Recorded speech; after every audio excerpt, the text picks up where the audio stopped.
Good morning, Sir Kuya James speaking. Hello, good morning po. Kayo po yung nag-book? Lalamove po? Yes, sir. Yes po. Sa inyo po yung pick-up? Yes, hindi po. Sa Glorieta po. Tanong ko lang po sir, ano po yung ipapadala? Tambak to yung sir ng tissue. Isang box ng tissue. Sir, kasi tinatawagan ko po yung sa pick-up, unattended po.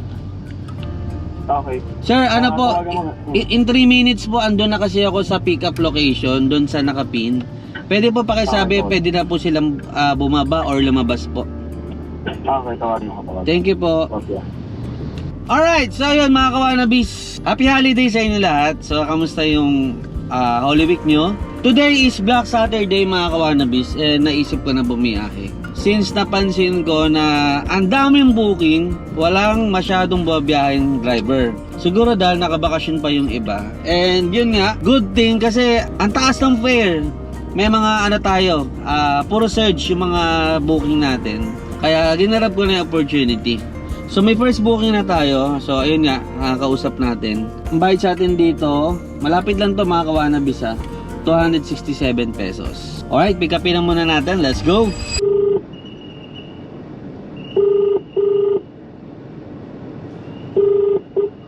Thank you for calling on Sir Kuya. How may I help you? Hello po, andito na po ako. Sa Lalamove po ito. Or pick up po sila, delivery po. Pick up po dito sa may tissue daw po sa may Glorieta. Bali ano po, Arcovia po yung natawagan po nila, sir. Nasaan na po sila? Dito po sa pick up location, may kausap po ako kanina, yung nag-book po. Sabi ko po kasi sa kanya hindi ko po makontak yung pick up location.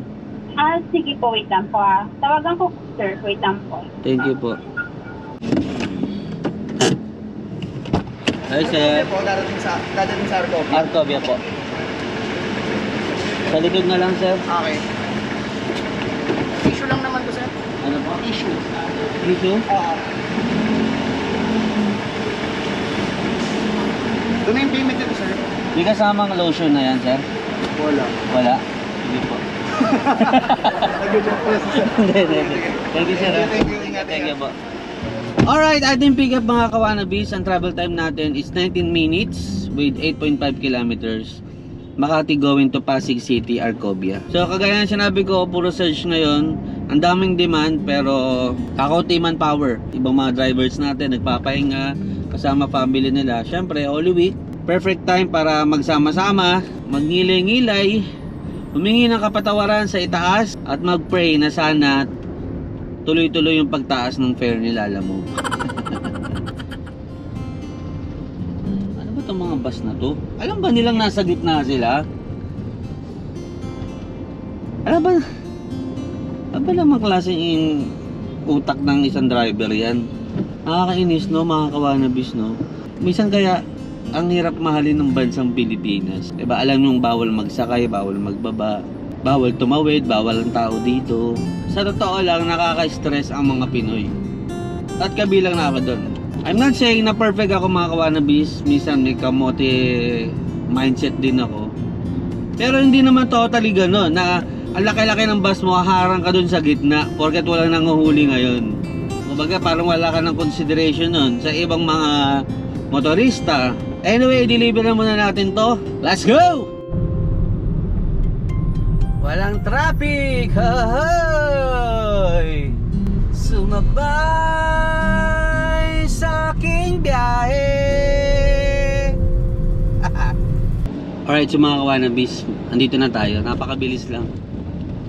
Sarap pumiyahe, walang traffic. Ubus-lubusin na natin to kasi sa Lunes, mapapapu!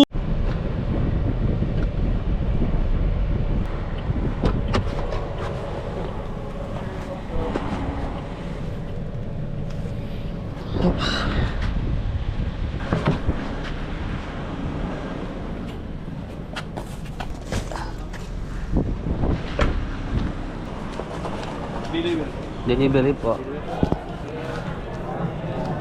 Sir, ito na po. Magkano ulit yung boss? 267 po. Daming tao, ma'am. Daming tao. Yan. Bukas marami, ano, ma'am. Pa? Siguro nga sir. Thank you, mama. Thank you. Thank you, sir. Alright, mga kawanabis. Item drop off. Let's wait for another book. Yawn? Sobrang init ngayon, mga kawanabis. Bukan natin magpahinga dito. Antay tayo ng booking. Mga kawanabis, may booking dito. Pasig, papuntang Mabini, Batangas. So, ang fare niya is 1,667. So, tatanggapin natin to pero magpapadagdag tayo.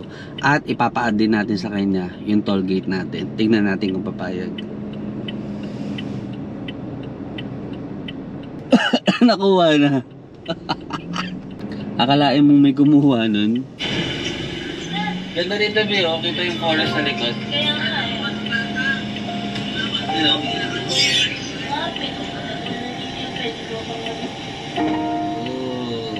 May nga tulakit ka mo eh. Ano tulakit ka mo? Magkaya-kaya. Pagkaya kami yan. Gusto mo dyan? Kunin nga lang wifi. Gusto mo dyan? Ay palipat kay Julio. Siguro. Sky?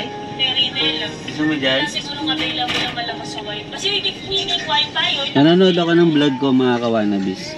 Yung in-upload ko dun sa isa kong Facebook page ng Kawanabis Official. Ito yung nag-spend kami ng Huwebes Santo sa isang resort sa Infanta Quezon. Dinner na kami. Dinner time. Let's go. Ba't ako patulog na? Ha? Shem, sit down. I don't know Sit down. how to sit down. Ano gusto mo, Shem? What food? Do we have pasta? Pasta ulit?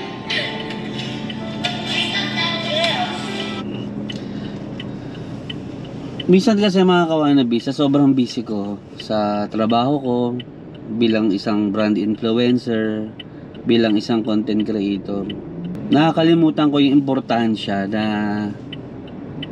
mabigyan ng magandang oras yung pamilya ko. Minsan namimiss out ko yung mga importanteng bagay na dapat sineselebrate nyo to together, na meron pa palang mas importante sa lahat-lahat, sa lahat ng bagay sa mundo. Merong isang importante na habang andito ka, dapat tinitreasure mo, binibigyan mo ng mahalagang oras. At yun yung oras mo sa pamilya mo. Naluluwa ako, mga kawanabis. Kasi lately, simula nung naging content creator ako, nawala na yung quality time ko sa pamilya ko. Na hindi kagaya dati, kapag may libre kaming oras, pumunta kami kung saan lang namin maisip. Minsan si Mrs. magbubuk ng hotel, ng resort. Nawala na lahat yun, mga kawanabis, dahil sa trabaho ko. Mga kawanabis, kung nakaka-relate kayo sa sinasabi ko, I'm sure maintindihan nyo ako. At para naman dun sa mga hindi pa masyadong nakaka-relate dahil siguro wala pang pamilya. Kapag nagkapamilya kayo, kapag nagkaasawa kayo, nagkaanak, sila ang number one na priority nyo. Sila yung, para sa akin, dapat ang mindset, nagtatrabaho ka para sa pamilya mo. Hindi yung may pamilya ka, kaya ka nagtatrabaho. Mga kawanabis, napakaraming bagay sa mundo na pwede natin ma-achieve, pwede natin makuha. Pero hindi natin yung madadala sa kabilang buhay. May iwan at may iwan natin dito yun. At ang tanging bagay lang na may iwanan natin sa kanila is yung alaala pag nawala ka na. Kaya importante yung memories, importante yung mga bagay na magpapasaya sa kanila. Kaya kayo, kung meron kayong asawa at anak, piliin nyo sila palagi kaysa sa ibang bagay. Importante yung pamilya, importante yung masaya kayo araw-araw. So, ayun lang. Naiyak lang ako, mga kawanabis, kasi ang dami ko na rin pagkukulang sa asawa ko, sa mga anak ko, na palagi akong wala, palagi ako nasa ibang lugar. Minsan mawawala ako 1 week, ganyan. Minsan may mga occasion kami na dapat sama-sama kami, pero dahil wala nga ako, iba yung prioridad ko. Hindi kami magkakasama. Kaya ngayon nagbabawi talaga ako mga kawanabis. Ang prioridad ko hanggat may oras ako para sa kanila ibibigay ko. Sana ganun din kayo.